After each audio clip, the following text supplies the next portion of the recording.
Hi friends, welcome back to Soumya's cooking channel. ನಾನಿವತ್ತು ತುಂಬ ಟೇಸ್ಟಿಯಾಗಿ ಈಸಿಯಾಗಿ ಬೇಗನೆ ಮನೆಯಲ್ಲಿ ಮಾಡ್ಕೋಬೋದು. ಏನಿದು ಅಂತಂದರೆ ಮೊಸರು ಸಾಂಬಾರು. ತುಂಬಾ ಚೆನ್ನಾಗಿರುತ್ತೆ. ಇದಕ್ಕೆ ಸ್ವಲ್ಪ ಮಸಾಲೆ ರುಬ್ಬಿ ಹಾಕಿ ಮಾಡೋದ್ರಂತೂ ಇನ್ನೂ ರುಚಿ ಜಾಸ್ತಿ. ಸೊ ಈಗ ಮಾಡೋದು ಹೇಗೆ ನೋಡೋಣ ಬನ್ನಿ. ಇಲ್ಲಿ ನಾನು ಒಂದು ಮಿಕ್ಸಿ ಜಾರ್ ತೊಗೊಂಡಿದ್ದೀನಿ. ಅದಕ್ಕೊಂದು 4 ಎಸ್ಲು ಬೆಳ್ಳುಳ್ಳಿ ಹಾಕ್ಕೊಂಡಿದ್ದೀನಿ, ಸ್ವಲ್ಪ ಶುಂಠಿ, ಖಾರಕ್ಕೆ ಅನುಗುಣವಾಗಿ ಹಸಿಮೆಣಸಿನ್ಕಾಯಿ ಇಲ್ಲಿ ನಾನು 4 ಹಾಕ್ಕೊಂಡಿದ್ದೀನಿ, ಮತ್ತು ಅರ್ಧ ಈರುಳ್ಳಿ, ಅರ್ಧ ಟೊಮೊಟೊ. ನಾನಿಲ್ಲಿ 1 ಈರುಳ್ಳಿ 1 ಟೊಮೊಟೊ ತೊಗೊಂಡಿದ್ದೀನಿ.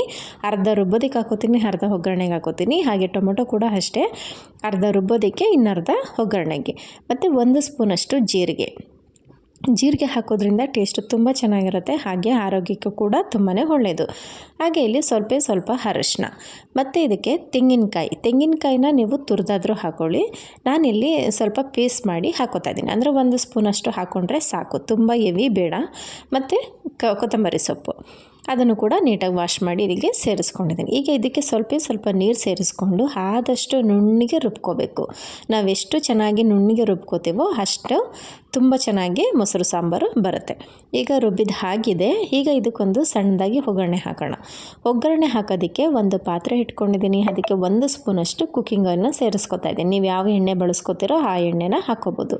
ಹಾಗೆ ಇದಕ್ಕೆ ಒಗ್ಗರಣೆಗೆ ಸ್ವಲ್ಪ ಸಾಸಿವೆ, ಸ್ವಲ್ಪ ಜೀರಿಗೆನ ನಾನು ರುಬ್ಬೋದಕ್ಕೂ ಹಾಕ್ಕೊಂಡಿದ್ದೆ, ಬಟ್ ಈ ಥರ ಒಗ್ಗರಣೆಗೆ ಹಾಕ್ದಾಗ್ಲೂ ಟೇಸ್ಟು ತುಂಬ ಚೆನ್ನಾಗಿರುತ್ತೆ. ಹಾಗೆ ಜೀರ್ಣಶಕ್ತಿ ತುಂಬ ಚೆನ್ನಾಗಿ ಆಗುತ್ತೆ. ಮತ್ತು ಇದಕ್ಕೆ 1/4 ಸ್ಪೂನಷ್ಟು ಹಿಂಗು, ಇದಿಷ್ಟು ಹಾಕ್ಕೊಂಡಿದ್ದೀನಿ. ಮತ್ತು ಇದಕ್ಕೆ ಆವಾಗಲೇ ಹೇಳ್ದಾಗೆ ನಾನು ಬೆಳ್ಳುಳ್ಳಿನ ಅದಕ್ಕೆ ರುಬ್ಬೋದಕ್ಕೂ ಹಾಕ್ಕೊಂಡಿದ್ದೀನಿ, ಬಟ್ ಇದಕ್ಕೊಂದು 3 ಬೆಸ್ಲನ್ನು ಚೆನ್ನಾಗಿ ಜಜ್ಜಿ ಹಾಕ್ಕೊಂಡಿದ್ದೀನಿ. ಹಾಗೆ 1 ಒಣಮೆಣ್ಸಿನ್ಕಾಯಿನ ಮುರಿದು ಹಾಕ್ಕೊಂಡಿದ್ದೀನಿ, ಸ್ವಲ್ಪ ಕರಿಬೇವು, ಮತ್ತು ಅರ್ಧ ಈರುಳ್ಳಿ, ಅರ್ಧ ಟೊಮೊಟೊ ಇದಿಷ್ಟು ಹಾಕ್ಕೊಂಡು ನಾನು ಚೆನ್ನಾಗಿ ಒಗ್ಗರಣೆಯಲ್ಲಿ ಬೇಯಿಸ್ಕೊಂಡು ಆದ ನಂತರ ನಾನು ರುಬ್ಬಿಟ್ಕೊಂಡಿದ್ದೀನಲ್ಲ ಆ ಮಸಾಲೆನ ಇದಕ್ಕೆ ಸೇರಿಸ್ಕೊತೀನಿ.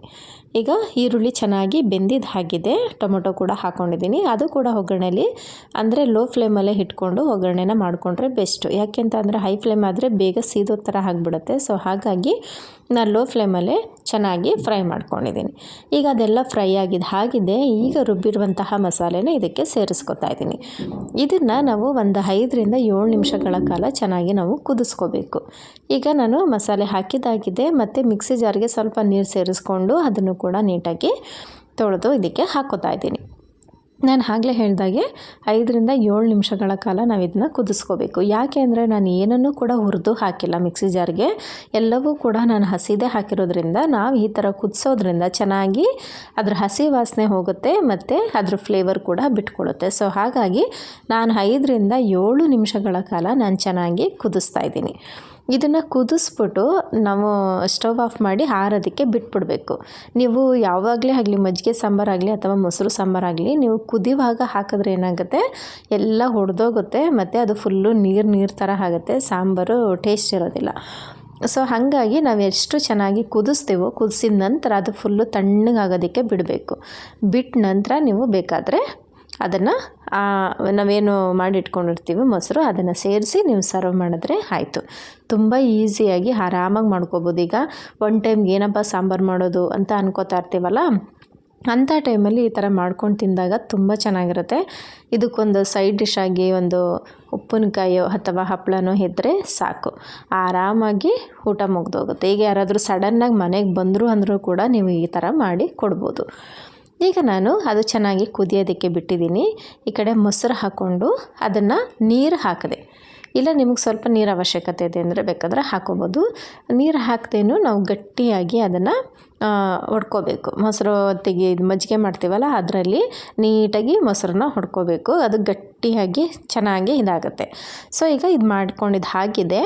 ನಾನಿಲ್ಲಿ ಮಸಾಲೆನ ಫ್ರೈ ಮಾಡ್ತಾ ಇದ್ದೀನಲ್ಲ, ಇದು ಚೆನ್ನಾಗಿ ಕುದ್ದು ರೆಡಿಯಾಗಿದೆ. ನೋಡಿ ಎಷ್ಟು ಚೆನ್ನಾಗಿ ಕುದ್ದು ರೆಡಿಯಾಗಿದೆ ಅಂತ. ಈಗ ಇದನ್ನು ನಾನು ಆರೋದಕ್ಕೆ ಬಿಟ್ಬಿಡ್ತೀನಿ, ಅಂದರೆ ತಣ್ಣಗಾಗಬೇಕದು. ತಣ್ಣಗಾದ ನಂತರ ನಾನು ಇದಕ್ಕೆ ಮೊಸರನ್ನ ಸೇರಿಸ್ಕೊತೀನಿ. ಈಗ ನೋಡಿ ಚೆನ್ನಾಗಿ ತಣ್ಣಗಾಗಿದೆ. ಈ ಟೈಮಲ್ಲಿ ನಾನು ಮೊಸರನ್ನ ಹಾಕೋತಾ ಇದ್ದೀನಿ. ಇನ್ನು ಮೇಲೆ ನೀವು ಕುದಿಸ್ಬೇಡಿ. ಮೊಸರು ಹಾಕಿದ್ಮೇಲೆ ಇನ್ನು ಪದೇ ನೀವು ಕುದಿಸಿ ಸರ್ವ್ ಮಾಡಬೇಡಿ. ಇಷ್ಟೇ, ಇನ್ನು ಬಿಸಿ ಅನ್ನಕ್ಕೆ ನೀವು ಆರಾಮಾಗಿ ಇದನ್ನು ಹಾಕಿ ತಿನ್ಬೋದು.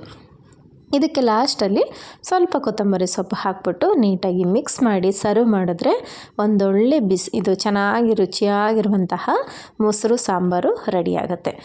ಆರಾಮಾಗಿ ತಿನ್ಬೋದು. ಮಕ್ಕಳು ಕೂಡ ತುಂಬ ಇಷ್ಟಪಟ್ಟು ತಿಂತಾರೆ. ತುಂಬ ರುಚಿ ಕೊಡುತ್ತೆ ನಾಲ್ಗೆಗೆ. ನೀವು ಒಂದ್ಸರಿ ಟ್ರೈ ಮಾಡಿ ಹೇಗೆ ಬಂತು ಅಂತ ಕಮೆಂಟ್ ಸೆಕ್ಷನಲ್ಲಿ ಕಮೆಂಟ್ ಹಾಕೋದನ್ನು ಮರಿಬೇಡಿ.